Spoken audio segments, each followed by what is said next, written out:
السلام علیکم ورحمۃ اللہ وبرکاتہ۔ حضور اقدس صلی اللہ علیہ وسلم کا فرمان ہے جس کا خلاصہ ہے کہ قرآن شریف کا دل سورہ یاسین شریف او کما قال علیہ الصلوۃ والسلام۔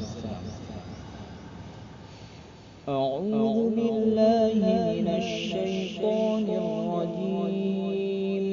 بسم اللہ الرحمن الرحیم، یاسین والقرآن الحکیم،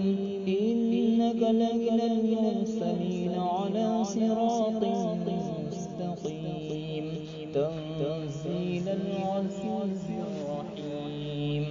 لتنذر قوما ما أنذر آباؤهم فهم غافلون،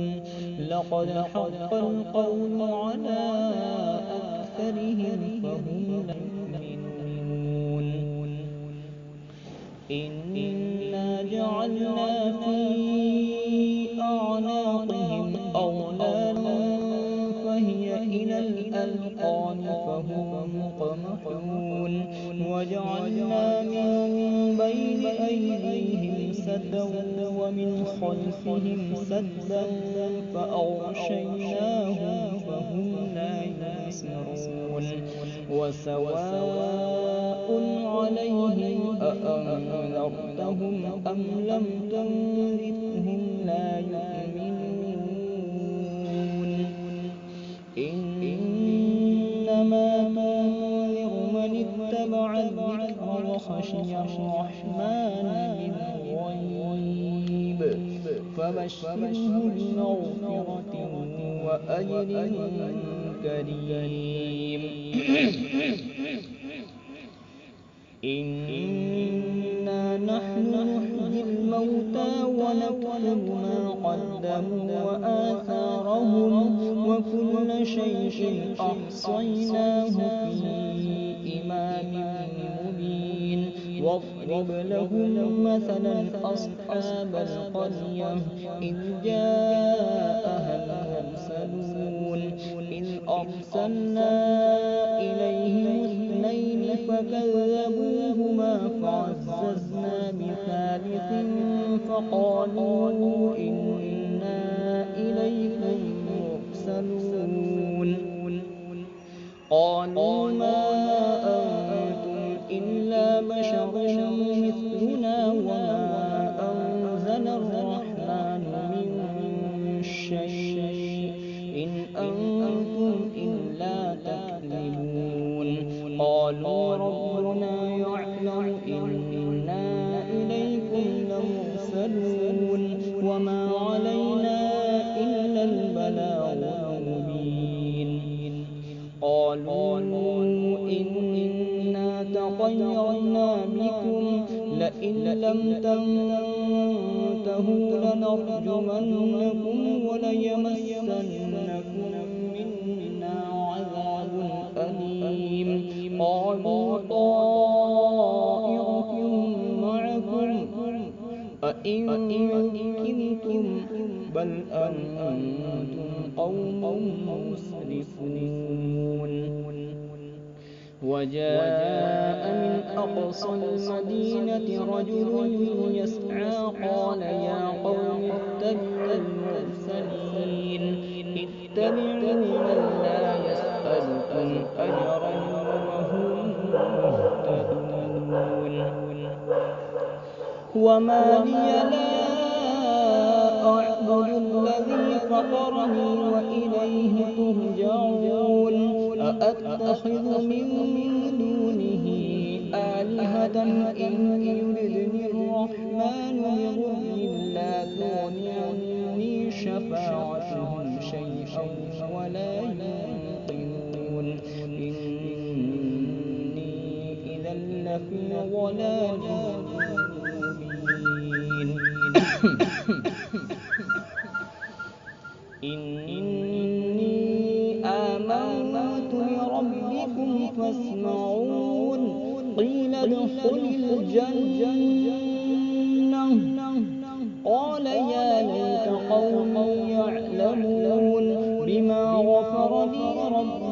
وجعلني من المكرمين وما أنزلنا على قومه من بعده من جند من السماء وما كنا منزلين إن كانت إلا صيحة واحدة فإذا هم خامدون يا حسرة على العباد ما يأتيهم من رسول إلا كانوا به يستهزئون ألم يروا كم أهلكنا قبلهم من القرون أنهم إليهم لا يرجعون وإن كل لما جميع لدينا محضرون وآية لهم الأرض الميتة أحييناها وأخرجنا منها حبا فمنه يأكلون وجعلنا فيها جنات من نخيل وأعناب وفجرنا فيها من العيون ليأكلوا من ثمره وما عملته أيديهم أفلا يشكرون سبحان الذي خلق الأزواج كلها مما تنبت الأرض ومن أنفسهم ومما لا يعلمون وآية لهم الليل نسلخ منه النهار فإذا هم مظلمون والشمس تجري لمستقر لها ذلك تقدير العزيز العليم والقمر قدرناه منازل حتى عاد كالعرجون القديم لا الشمس ينبغي لها أن تدرك القمر ولا الليل سابق النهار وكل في فلك يسبحون وآية لهم أنا حملنا ذريتهم في الفلك المشحون وخلقنا لهم من مثله ما يركبون وإن نشأ نغرقهم فلا صريخ لهم ولا هم ينقذون إلا رحمة منا ومتاعا إلى حين وإذا قيل لهم اتقوا ما بين أيديكم وما خلفكم لعلكم ترحمون وما تأتيهم من آية من آيات ربهم إلا كانوا عنها معرضين وإذا قيل لهم أنفقوا مما رزقهم قال الذين كفروا للذين آمنوا أنطعم من لو يشاء الله أطعمه إن أنتم إلا في ضلال مبين ويقولون متى هذا الوعد إن كنتم صادقين ما ينظرون إلا صيحة واحدة تأخذهم وهم يخصمون فلا يستطيعون توصية ولا إلى أهلهم يرجعون ونفخ في الصور فإذا هم من الأجداث إلى ربهم ينسلون قالوا يا ويلنا من بعثنا من مرقدنا هذا ما وعد الرحمن وصدق المرسلون إن كانت إلا صيحة واحدة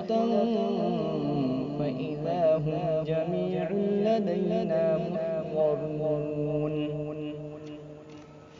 فاليوم لا تظلم نفس شيئا ولا تجزون إلا ما كنتم تعملون إن أصحاب الجنة اليوم في شغل فاكهون هم وأزواجهم في ظلال على الأرائك متكئون لهم فيها فاكهة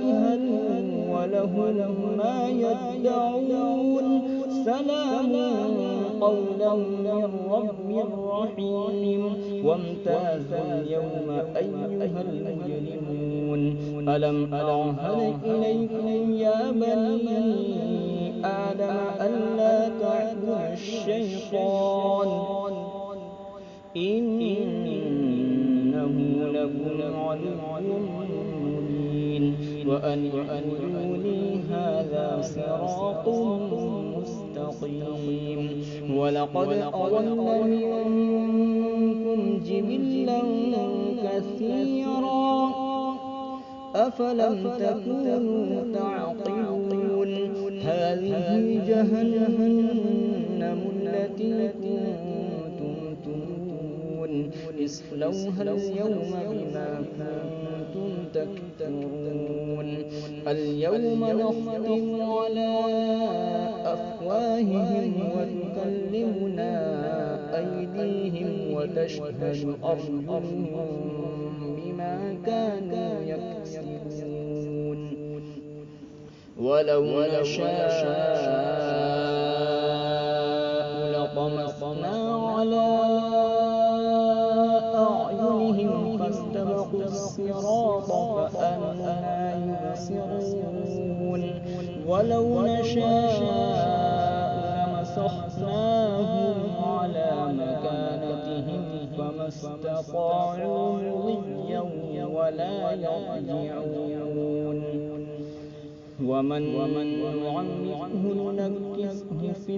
الخلق أفلا يعقلون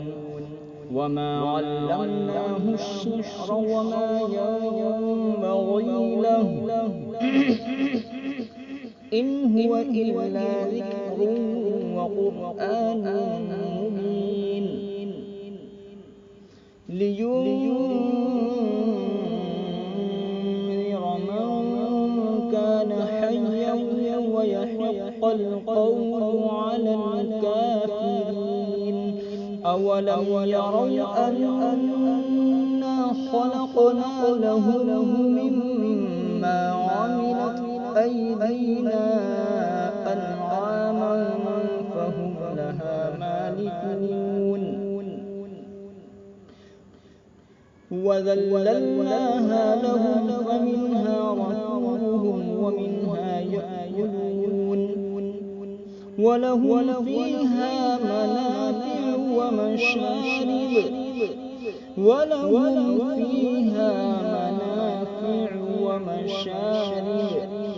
ولهم فيها منافع ومشارب أفلا يشكرون واتخذوا من دون الله آلهة لعلهم ينصرون لا يستطيعون نصرهم وهم لهم جند محضرون فلا يحزنك قولهم إنا نعلم ما يسرون وما يعلنون أولم ير الإنسان أنا خلقناه من نطفة فإذا هو خصيم مبين وضرب لنا مثلا ونسي خلقه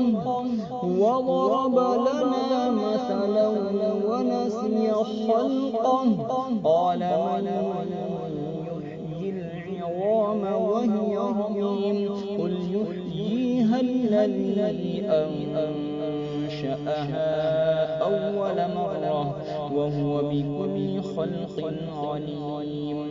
الذي جعل لكم من الشجر الأخضر نارا فإذا أنتم منه توقدون أوليس الذي خلق السماوات والأرض بقادر على أن يخلق مثلهم بلى وهو الخلاق العليم أوليس الذي خلق السماوات والأرض بقادر على أن يخلق مثلهم بلى وهو الخلاق العليم إنما أمره إذا أراد شيئا أن يقول له كن فيكون فسبحان الذي بيده ملكوت كل شيء وإليه ترجعون صدق الله العظيم.